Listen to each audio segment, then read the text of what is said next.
BPL card ಹೊಂದಿರುವವರು ಹಾಗೂ ಹೊಸದಾಗಿ ಬಿಪಿಎಲ್ ಕಾರ್ಡ್ ಪಡೆಯಲು ಕಾಯುತ್ತಿರುವವರಿಗೆ ಒಂದು ದೊಡ್ಡ ಅಪ್ಡೇಟ್ ಬಂದಿದೆ. ಇದುವರೆಗೆ ಲಕ್ಷಾಂತರ ಜನರಿಗೆ ಒಂದು ದೊಡ್ಡ ಸಮಸ್ಯೆ ಇತ್ತು. ನಮ್ಮ ಆದಾಯ ಸ್ವಲ್ಪ ಹೆಚ್ಚು ಇದೆ ಎಂದು ಬಿಪಿಎಲ್ ಕಾರ್ಡ್ ಸಿಗ್ತಿಲ್ಲ ಎಂದು ಹಲವರು ತಿಳಿಸಿದ್ದರು. ಆದರೆ ಈಗ ರಾಜ್ಯ ಸರ್ಕಾರ ಒಂದು ಮಹತ್ವ ನಿರ್ಧಾರದ ಬಗ್ಗೆ ಘೋಷಣೆ ಮಾಡಿದೆ. ಬಿಪಿಎಲ್ ಕಾರ್ಡ್ ಪಡೆಯಲು ಇದ್ದ ಆದಾಯ ಮಿತಿಯನ್ನು 1.20 ಲಕ್ಷದಿಂದ 3 ಲಕ್ಷಕ್ಕೆ ಹೆಚ್ಚಿಸುವ ಬಗ್ಗೆ ಸರ್ಕಾರ ಕ್ರಮ ಕೈಗೊಳ್ಳುತ್ತಿದೆ. ಇದು ಜಾರಿಯಾಗಿದ್ದರೆ ಯಾರಿಗೆ ಲಾಭ?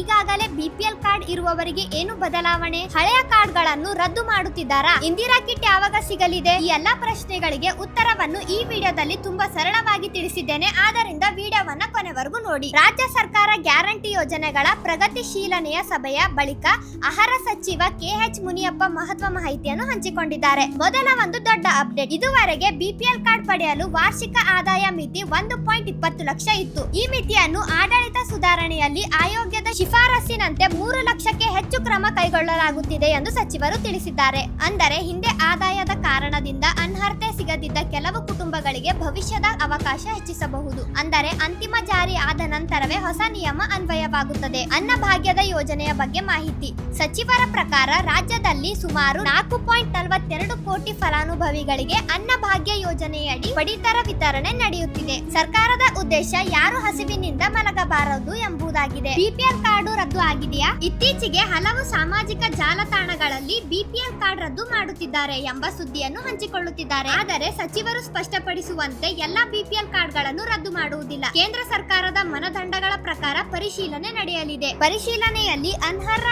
ಎಂದು ಕಂಡು ಬಂದ ಆಧಾರ್ ಕಾರ್ಡ್ ಗಳನ್ನು ಮಾತ್ರ ಎಪಿಎಲ್ ಕಾರ್ಡ್ ಗಳಿಗೆ ವರ್ಗಾಯಿಸಲಾಗಿದೆ ಎಂದು ತಿಳಿಸಿದ್ದಾರೆ. ಹೀಗಾಗಿ ಅನಗತ್ಯ ವಂದಿತಗಳಿಗೆ ಕಿವಿಗೊಡಬೇಡಿ. ಪಡಿತರ ಅಕ್ರಮಣ ತಡೆಯಲು ಹೊಸ ಕ್ರಮ. ಪಡಿತರ ಆಕ್ರಮಣ ಹಾಗೂ ಕಾಳಸಂತೆಯನ್ನು ತಡೆಯಲು ಸರ್ಕಾರ ಹಲವು ಕ್ರಮಗಳನ್ನು ಕೈಗೊಂಡಿದೆ. ಗೋದಾಮುಗಳಲ್ಲಿ ಸಿಸಿಟಿವಿ ಕ್ಯಾಮೆರಾಗಳು, ಪಡಿತರ ವಾಹನರಿಗೆ ಜಿಪಿಎಸ್, ಕಮಾಂಡ್ ಕಂಟ್ರೋಲ್ ರೂಮ್, ಆಕ್ರಮಣದ ವಿರುದ್ಧ ಎಫ್ಐಆರ್ ದಾಖಲಿಸುವ ಕ್ರಮ. ಇದರ ಮೂಲಕ ಪಡಿತರ ಸರ್ಕಾರದ ಫಲಾನುಭವಿಗಳಿಗೆ ತಲುಪುವಂತೆ ನೋಡಿಕೊಳ್ಳಲಾಗಿದೆ. ಇಂದಿರಾ ಕಿಟ್ ಬಗ್ಗೆ ಮಾಹಿತಿ. ಬಹಳ ಜನ ಕೇಳುತ್ತಿರುವ ಪ್ರಶ್ನೆ, ಇಂದಿರಾ ಕಿಟ್ ಯಾವಾಗ ಸಿಗುತ್ತೆ? ಸಚಿವರ ಪ್ರಕಾರ ಟೆಂಡರ್ ಪ್ರಕ್ರಿಯೆ ಅಂತಿಮ ಹಂತದಲ್ಲಿದ್ದು ಮುಂದಿನ 2 ತಿಂಗಳುಗಳಲ್ಲಿ ವಿತರಣೆ ಕಾರ್ಯಯೋಜನೆ ರೂಪಿಸುವ ಪ್ರಯತ್ನ ನಡೆಯಲಿದೆ. ಇದು ಸಾವಿರಾರು ಕೋಟಿ ರೂಪಾಯಿ ವೆಚ್ಚದ ದೊಡ್ಡ ಯೋಜನೆ ಆಗಿರುವುದರಿಂದ ಸ್ವಲ್ಪ ಸಮಯ ತೆಗೆದುಕೊಳ್ಳುತ್ತದೆ ಎಂದು ತಿಳಿಸಿದ್ದಾರೆ. ನ್ಯಾಯಬೆಲೆ ಅಂಗಡಿಗಳಲ್ಲಿ ಬದಲಾವಣೆ. ರಾಜ್ಯದ ಸಾವಿರಾರು ನ್ಯಾಯಬೆಲೆ ಅಂಗಡಿಗಳಿಗೆ ಹೊಸ ಸೂಚನೆ ನೀಡಲಾಗಿದೆ. ಬೆಳಗ್ಗೆ 6 ಗಂಟೆಯಿಂದ ರಾತ್ರಿ 10 ಗಂಟೆವರೆಗೆ ಪಡಿತರ ವಿತರಿಸಲು ಸೂಚಿಸಲಾಗಿದೆ. ಯಾವುದೇ ಸಮಸ್ಯೆ ಎದುರಾದರೆ ಆಹಾರ ಇಲಾಖೆಯು 1967 ಸಹಾಯವಾಣಿ ಸಂಖ್ಯೆಗೆ ಕರೆ ಮಾಡಿ ದೂರು ನೀಡಬಹುದು ಎಂದು ತಿಳಿಸಿದ್ದಾರೆ. ಮೊಬೈಲ್ನಲ್ಲಿ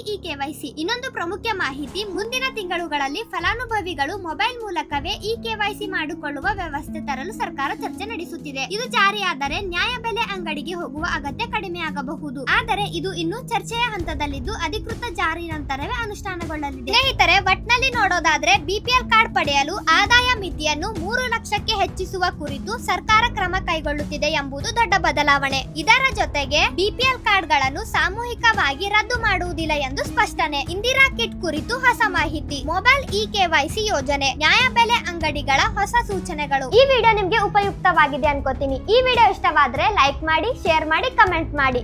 ನಮ್ಮ ನಿತ್ಯ ಕರ್ನಾಟಕ ಟಿವಿ ಯೂಟ್ಯೂಬ್ ಚಾನಲ್ ಅನ್ನ ಸಬ್ಸ್ಕ್ರೈಬ್ ಮಾಡ್ಕೊಳ್ಳಿ. ಧನ್ಯವಾದಗಳು. ಮತ್ತೆ ಮುಂದಿನ ವಿಡಿಯೋದಲ್ಲಿ ಭೇಟಿಯಾಗೋಣ.